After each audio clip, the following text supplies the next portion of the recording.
नमस्कार दोस्तों। आज मैं आपको सुनाने जा रही हूँ पति के मरने के बाद पत्नी ने किया कुछ ऐसा कि सभी के पैरों तले जमीन निकल गई। क्षण भर में इतना बड़ा हादसा हो जाएगा, रीना को पता ना था। कुछ घंटे पहले ही तो रोहित ने रात का खाना खाया था।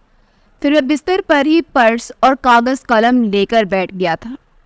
रीना जब कमरे में आई तो उसने रोहित को काम में लगे देखकर कहा, सोना नहीं है क्या? उसकी बात सुनकर उसने रीना से कहा था कि वह और दिशा सो जाए, उसे कुछ हिसाब लिखना है, उसके बाद ही वह सोएगा। रीना जब सवेरे सोकर उठी तो उसने रोहित को जगाना चाहा, पर यह क्या, उसका तो शरीर ठंडा पड़ चुका था। रोहित का लिखा हिसाब पर्स में अभी तक रखा हुआ था। कल ही तो वह अपनी सैलरी लेकर आया था।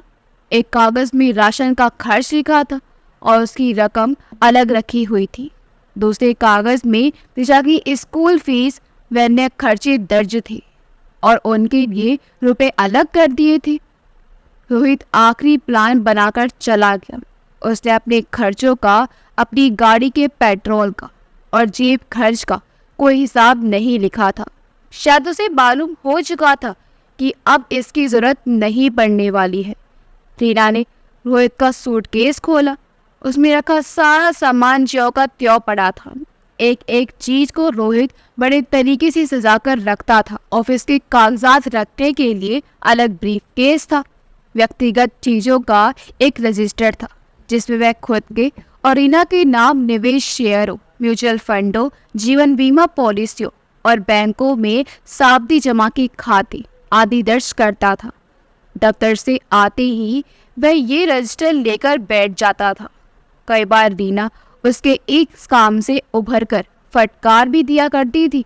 उसकी फटकार सुनकर वह बोलता, ये सब तो भविष्य के लिए है, मेरे लिए, तेरे लिए और इस छोटी दिशा के लिए। रोहित को प्लान करने की आदत थी। बड़ी प्लानिंग, छोटी प्लानिंग और रोजमर्रा की प्लानिंग, यानी प्लान करना ही उसकी जिंदगी थी। वह कहाँ भी करता। रीना, बिना प्लानिंग के जिंदगी कुछ भी नहीं है। जितने दिन जियो अपने अनुसार जियो। ये जिंदगी बहुत छोटी होती है और कामों की लिस्ट बहुत लंबी होती है।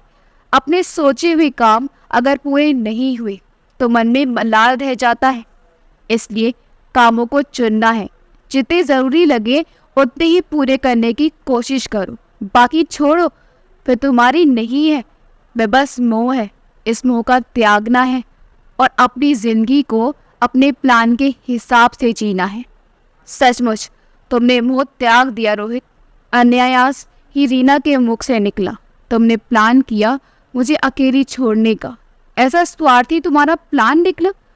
तुमने सिर्फ अपना प्लान किया, मेरी जिंदगी की भी प्लानिंग करके जाती।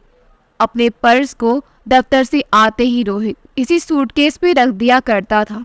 सूटकेस खोलते ही रीना को वह पर्स मिल गया। धीरे से रीना ने पर्स खोला। एक रंगीन पासपोर्ट साइज में रोहित का आइडेंटिटी कार्ड देखते ही उसकी आंखों से आंसू छलक आए। कहते हैं कि जीवन मरण भगवान के हाथ है, आदमी चाहकर भी कुछ नहीं कर सकता। रीना सोचने लगी कि भगवान की कितनी बड़ी बेईमानी है। उसकी शादी हुए मात्र 5 साल ही तो बीते हैं। एक स्वयंवर की तरह उसने रोहित के गले में वरमाला डाली थी। इसलिए पुरुष का संबंध क्या इतना क्षणिक होता है? अभी उसने जिंदगी देखी ही क्या है? क्यों भगवान ने उसका सुख चैन छीन लिया? उसका कसूर ही क्या था?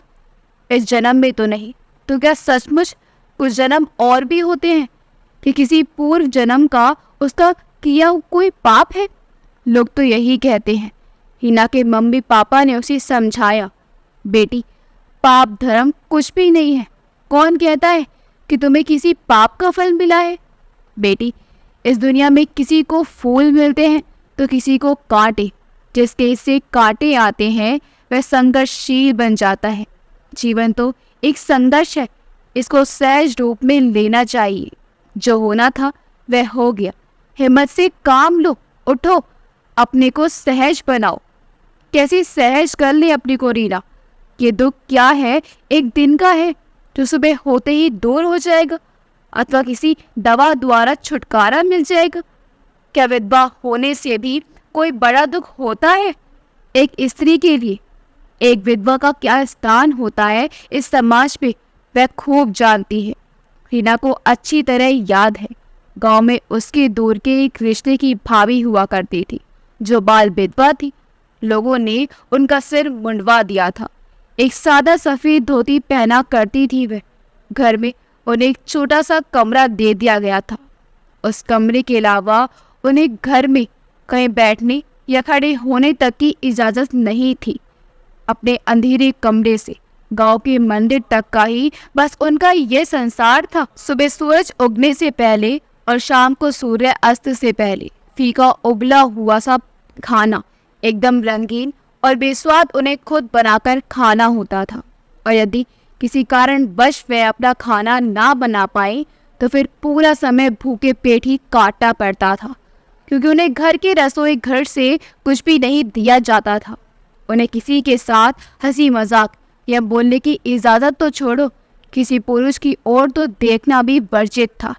कोई भी सुबह सुबह उनका चेहरा नहीं देखना चाहता था, और यदि किसी ने गलती से देख भी लिया तो सब उन्हें पता नहीं क्या क्या कहकर जलील करने से पीछे नहीं हटते थे। किसी शुभ अवसर पर उनके कमरे से बाहर निकलने पर सख्त पाबंदी थी। शादी विवाह के शुभ अवसर पर उनकी उपस्थिति की मनाही थी।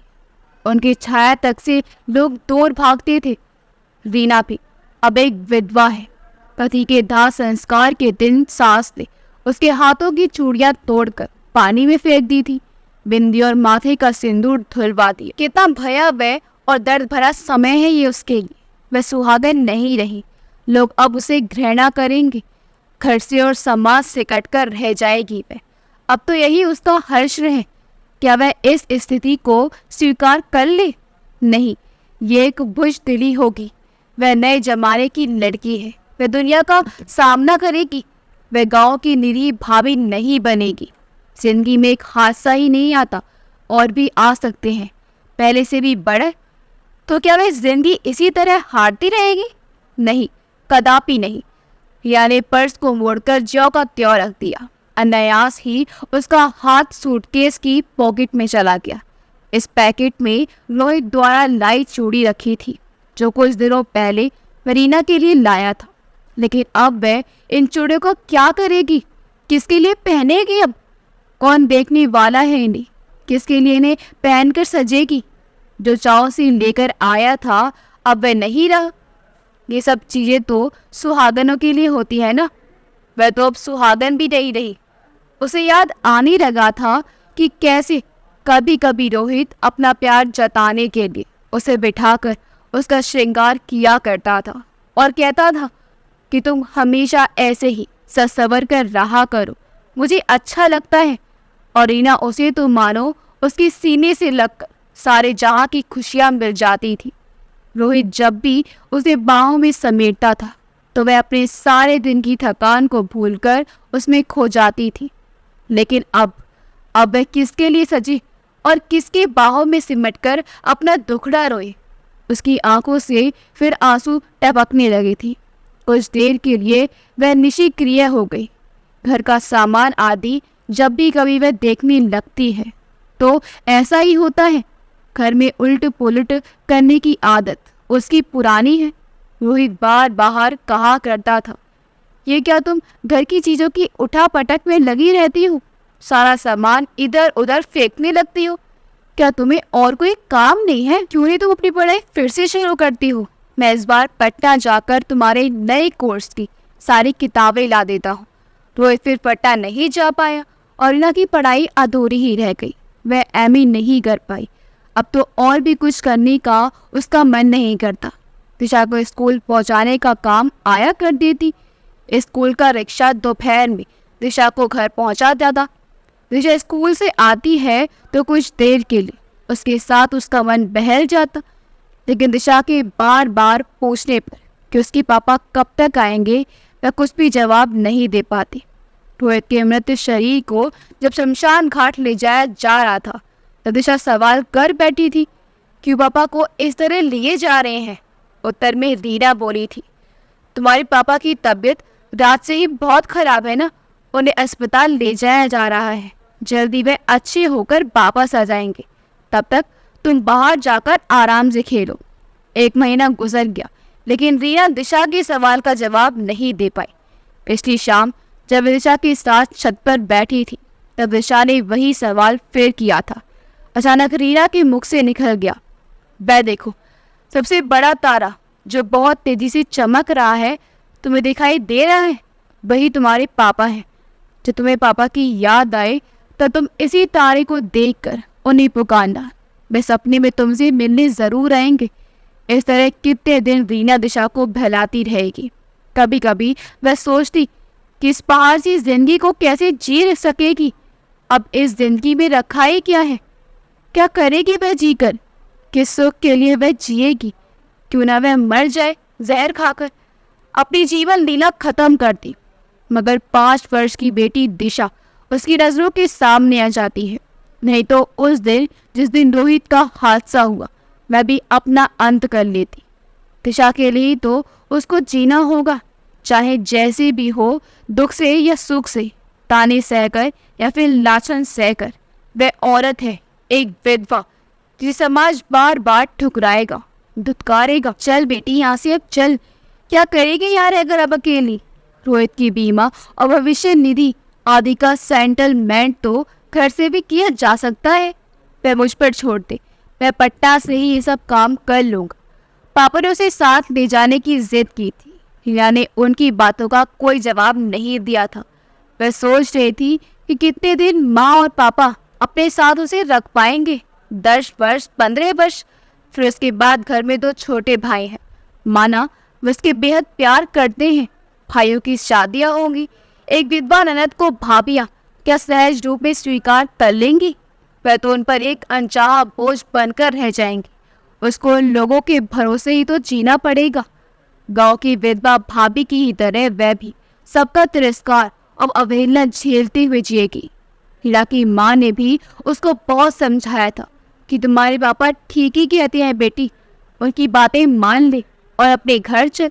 हम समझेंगे कि हमारी बेटी कुंवारी ही है, हम सब मिलकर संभाल लेंगे, हम अपनी दुलारी बेटी को पाल लेंगे। तुम अकेले यहाँ कैसे रह पाओगी? बहुत लंबा जीवन है बेटा, अकेले सब कुछ करना बहुत मुश्किल होगा। अपने पापा की बात मानकर साथ चलो। तुम्हारे भाई भी तुमसे कितना प्यार करते हैं, तो तुम्हें पलकों पर बिठा कर रखेंगे। माँ कहने को तो ये बातें कह गई, लेकिन वह खुद इस बात को समझती है कि उनके कथन में जरा भी सच्चाई नहीं है। कोई भी माँ अपनी बेटी को जिंदगी भर नहीं पाल सकती। उसकी ममता, उसका प्यार, उसकी थोड़ी सी जिंदगी तक ही सीमित है। माँ बाप आखिर कब तक साथ निभा सकेंगे? आखिर उनकी भी तो उम्र हो गई है, और फिर अपना भार बेटों या बहुओं पर नहीं थोपा जा सकता। उनकी भी अपनी जिंदगी है, और भाई उसकी आगे की जिम्मेदारी उठा भी ले तो क्या गारंटी है कि भाभिया भी बिना किसी ताने उल्हाने के उसे अपने पास रखने को तैयार हो जाए। दूसरों के सहारे रहकर तो वो हर चीज के लिए मोहताज हो जाएंगी। कैसे वह अपनी और अपनी बेटी की जरूरतों को पूरा कर सकेगी? कैसे वह उसे उज्जवल भविष्य दे पाएगी? हिना गांव वाली भाभी की तरह दूसरों की दया पर नहीं जीना चाहती थी। उसने माँ को 2 टूक जवाब दे दिया था कि तुम पापा को समझा दो माँ कि वह मेरे लिए अधिक चिंता ना करे। वह खुद ही कितने कमजोर है, इतनी चिंता करने से उनकी सेहत खराब हो जाएगी। मैं अपना दुख सहन करना सीख लूंगी माँ। ये तो जीवन भर अब मेरे साथ रहेगा। और आप लोग कब तक मेरा सहारा बने रहेंगे? कभी तो मुझे खुद के पैरों पर खड़ा होना ही होगा ना। दूसरों के ताने और आलोचनाओं सुनकर कुछ सोचने से बेहतर है कि मैं आज ही अपनी जिंदगी के बारे में कोई फैसला कर लूं। हिना का जवाब सुनकर माँ की आंखें छलछला उठी थी, क्योंकि सच्चाई को तो वह भी नहीं जुटा सकती थी कि समय सदा एक सा नहीं रहता, वह हमेशा बदलता रहता है। फिर उन्होंने हिना से साथ चलने को नहीं कहा। हिना ने बिंदियों के पैकेट से एक छोटी सी बिंदी निकाली और ड्रेसिंग टेबल के सामने खड़ी होकर अपने माथे पर लगा ली। कुछ देर के लिए उसे ऐसा लगा कि जैसे उसी ने कोई पाप किया हो। फिर उसने अपने मन को समझाया, वह गांव वाली भाभी की तरह कभी नहीं बनेगी। वह बिंदियां तो रोहित ने उसको बड़े प्यार से ला कर दी है। इन पर तो केवल उसी का अधिकार है। उसकी याद में वह इन्हें हमेशा अपने साथ रखेगी, चाहे लोग उसे कुछ भी कहें। ये कड़वे सच की तरह है जिन्हें वह रोहित के लिए जिंदगी भर सजोकर रखेगी। बिंदी वाले पैकेट को उसने फिर वापस रख दिया। अचानक उसकी नजर रोहित की कंपनी के मैनेजर द्वारा भेजे गए उस लिफाफे पर पड़ी जो एक दिन पहले ही उसे मिला था। लिफाफा खोलकर उसने पत्र निकाला और पढ़ने लगी। मैनेजर ने लिखा था, रोहित के असमय निधन से कंपनी के हम सभी लोग दुख से स्तब्ध रह गए हैं। आप पर क्या गुजरती होगी इसे हम अच्छी तरह समझते हैं। हम आपसे अनुरोध करते हैं कि रोहित की जगह लेकर आप कंपनी की सेवा में आ जाए। आपका समय भी कट जाएगा और हमें खुशी होगी कि हम अपने पूर्व कर्मचारी के परिवार के लिए कुछ कर सके। हीरा कुछ क्षण सोचती रही और फिर उसने फैसला ले लिया कि वह नौकरी जरूर ज्वाइन करेगी। बिना देरी किए उसने सूटकेस से साड़ी निकाली और ड्रेसिंग टेबल के सामने आकर खड़ी हो गई। साउथ सिल्क की साड़ी में वह बहुत खूबसूरत दिख रही थी। जैसे ही उसने माथे पर बिंदी लगाई उसे लगा जैसे गहरे अंधेरे के बाद उजाला हो गया हो। रोहित का दफ्तर वाला बैग उसने अपने हाथ में उठाया और माँ को कहा, माँ पापा से कह देना मैं उनके साथ नहीं जा सकती। मैंने अपना रास्ता चुन लिया है। मैं रोहित की कंपनी ज्वाइन कर रही हूँ। मारीना के माथे की बिंदी और चेहरे के तेज भाव को एकटक देखती रही। हीरा का वह एक दूसरा ही रूप था जिसे देखकर माँ के मन में कुतूहल के साथ एक आघात भय पैदा हो गया। पता नहीं कि लड़की क्या करेगी, घर के बाहर किस प्रकार रहना चाहिए इसे मालूम नहीं है। कुदरत ने उसे ये शान शौकत, खान पान, रहन सहन और सामान्य ढंग से जीने का हक छीन लिया है। क्या वह नहीं जानती कुदरत ने ही उसके साथ खिलवाड़ किया है और उसे सब कुछ छीन लिया है। तब सच को छिपाने से क्या फायदा। अपने धर्म और परिवार का ख्याल तो उसे रखना ही पड़ेगा। अब वह पहले की तरह सवर कर नहीं रह सकती। आने दो, आज समझाऊंगी मैं उसे एक विधवा को कैसे रहना है और कैसे जीवन जीना है। शाम को रीना जैसे ही अपने दफ्तर से लौट कर आई, माँ ने उसे अपने पास बैठा लिया। रीना बहुत खुश थी। माँ से उसने कहा कि दफ्तर का माहौल उसके अनुकूल है। एमडी से लेकर जीएम, अन्य अधिकारी तथा स्टाफ के सभी सदस्यों से उसको आदर मिला। रोहित कंपनी में एजीएम के पद पर था, वही जगह रीना को भी मिली। दफ्तर में एजीएम का एक और पद है जिस पर फिलहाल मुंबई से मोहित ने ज्वाइन किया है। मोहित और रोहित ने एक ही दिन कोलकाता में कंपनी में ज्वाइन किया था। मोहित से कोलकाता में ही रीना की मुलाकात हुई थी। एक बार रोहित ने अपने घर उसे खाने पर बुलाया था, फिर उसका ट्रांसफर मुंबई हो गया। आज दफ्तर में उससे भेंट होने पर पुरानी याद ताजा हो गई। उसने रोहित की मृत्यु पर काफी अफसोस प्रकट करते हुए कहा, भाभी आप इस दफ्तर में आ गई, ये आपने बहुत अच्छा किया। यह तो ठीक है बेटी कंपनी ज्वाइन कर ली, मैं मना नहीं कर रही, लेकिन तुम इस तरह मत करो। तुम्हें रंगीन कपड़े, बिंदी छोड़कर सारे ढंग से जीना है। हमारे समाज में एक विधवा औरत रंगीन कपड़े पहने, कोई शौक करे, ऐसी इजाज़त नहीं है। और मैं ये बिल्कुल नहीं चाहती कि लोगों को तुम्हारे विषय में कोई चर्चा करने का अवसर मिले। इसलिए आज के बाद तुम एकदम साधारण तरीके से रहोगी। बिंदी, काजल और लिपस्टिक का जरा सा भी इस्तेमाल नहीं करोगी। माँ ने जैसे अपना हुक्म जारी कर दिया। माँ सा मत कहो, मैं एक विधवा की तरह नहीं जी सकती। मेरा दम घुट जाएगा, मेरी दिशा मर जाएगी। मुझे इन खोखले बंधनों से उभरने दो माँ।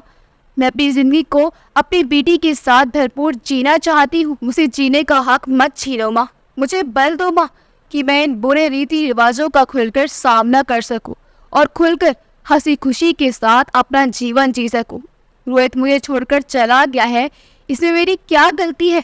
और ये तो कहकर नहीं गया कि मुझसे खुलकर जीने का अधिकार ही छीन लिया जाए। मैं जीवित हूँ माँ, और मरी नहीं हूँ। मैं अधिकार के साथ खुलकर हंसी खुशी अपना से जीवन जीना चाहती हूँ। रीना ने अपना साहस दिखाया। ये कैसे होगा बेटा? मैं मान भी जाऊं, लेकिन तुम्हारे पापा वो जरा भी नहीं मानेंगे। हमारा धर्म, ये समाज हमें सुख चैन से नहीं रहने देगा। उसकी चिंता तुम मत करो माँ, हमें ढंग से जीने का पूरा अधिकार है। जो धर्म हमें अपने पद से डिगा दे उसे हम नहीं मानते, और ये समाज जो खुद कुरीतियों के दलदल में फंसा हुआ है उसके हम क्यों सुनेंगे। अब जैसा चाहेंगे समाज वैसा ही बनेगा। माँ ने फिर कुछ जवाब नहीं दिया। शायद रीना की बातों का उन पर अनुकूल असर हुआ। वह समझने लगी कि जमाना अब बदल गया है, नए विचारों का साथ देने में ही अब भलाई है। वक्त के साथ पुराने पत्ते झड़ते गए और उसकी जगह नए पत्ते मुस्कुराने लगे। रीना के भीतर भी नई नई कोपलाएं उगाई। दफ्तर में रीना का मन लगने लगा। वहाँ काम करने वाले सभी कर्मियों से उसकी दोस्ती बढ़ गई, खासकर मोहित से। एक दिन मोहित को उसने अपने घर बुलाकर माँ से भी मिलवाया। माँ ने उत्सुकता बस उससे पूछ ही लिया कि वह कहाँ का रहने वाला है, उसके घर और कौन कौन है, तथा वह किस बिरादरी का है। मोहित ने स्पष्ट शब्दों में माँ को समझाया था कि वह रांची के आदिवासी परिवार से है। उसके घर में माता पिता और शादीशुदा 2 बहनें हैं। वैसे हम खाटी हिंदू हैं, लेकिन किसी धक्यानुसी धर्म या नीति से बंधे नहीं है। हमारा परिवार एक अनमुक्त परिवार है, उसमें दुनिया की सभी जातियाँ और धर्म समाहित है। इंसानियत ही हमारी जाति है और वही हमारा धर्म है। बेटा, ये सुनने में अच्छा लगता है, लेकिन हमारा समाज और धर्म इसकी इजाज़त नहीं देते। हम इसे बंधे हैं, अपने मन से कुछ नहीं कर सकते। माँ जी, आप लोगों को कुछ नहीं करना, करने वाले तो हम लोग ही हैं। आप बुजुर्ग लोग बस स्वीकारते जाएंगे, समाज और धर्म में बदलाव अपने आप आ जाएगा। तुम ठीक कह रहे हो बेटा। माँ जी, आपने स्वीकार कर लिया, फिलहाल बस इतना ही काफ़ी है। मोहित बोलकर जैसे निश्चित हो गया। मोहित और रीना के बीच दोस्ती गहराती जा रही थी। एक दिन आखिर मोहित ने हिम्मत करके रीना के सामने शादी का प्रस्ताव रख ही दिया। इस पर रीना ने कहा कि मैं अकेली नहीं हूँ, मेरे साथ मेरी 5 वर्ष की बेटी दिशा भी है। मोहित, कि तुम उसे भी स्वीकार करोगे? ऐसा क्यों बोलती हो? दिशा तुम्हारी बेटी है तो वह मेरी बेटी भी है। हमारे लिए एक बच्चा काफ़ी है अब, और की हमें ज़रूरत नहीं है। मुझ जैसी एक बच्चे की माँ और विधवा औरत से तुम शादी के लिए तैयार हो गए मोहित, कि तुम्हारा बड़प्पन है। अरे, तुम्हारी तुलना में मेरा बड़प्पन कोई अर्थ नहीं रखता रीना। तुम जैसा उच्च खानदान की लड़की एक आदिवासी से संबंध रखने को तैयार हो गई। इस पर आज ही नहीं, आने वाली पीढ़ी भी नाच करेगी। धर्म, समाज और जातिवाद की कुरीतियों पर जो तुमने कुठारघात करने का साहस किया है, वह प्रशंसनीय है। आखिर दोनों की सहमति मिल गई और एक दिन दफ्तर के सहकर्मियों के साथ दोनों ने कोर्ट में शादी कर ली। माँ को पता चला। उन्होंने तो रीना से बस इतना ही कहा कि मैं तो मान गई, लेकिन तुम्हारे पापा बर्दाश्त नहीं करेंगे और धर्म समाज से तुम्हें जिंदगी भर लड़ना पड़ेगा। रीना ने माँ को साथ रहने के लिए मना किया। सोचा माँ साथ रहेंगी तो पापा ज़रूर आएंगे और किसी भी तरह उन्हें वह मना ही लेंगी। ये सोच कर रीना के भीतर एक खुशी की लहर दौड़ गई। रीना ने अपने ऊपर लगने वाले विधवा के ठप्पे का अंत कर दिया। कोई अब उसको विधवा नहीं कह सकता। वह सदा सदा सुहागन रहेगी। अब उसकी और कोई उंगली नहीं उठा सकेगा। अगर आपको हमारी कहानी अच्छी लगी हो तो वह वीडियो को लाइक करें, शेयर करें और हमारे चैनल योगी वॉइस को सब्सक्राइब कर दें। मिलते हैं अगली वीडियो में। आपका बहुत बहुत धन्यवाद।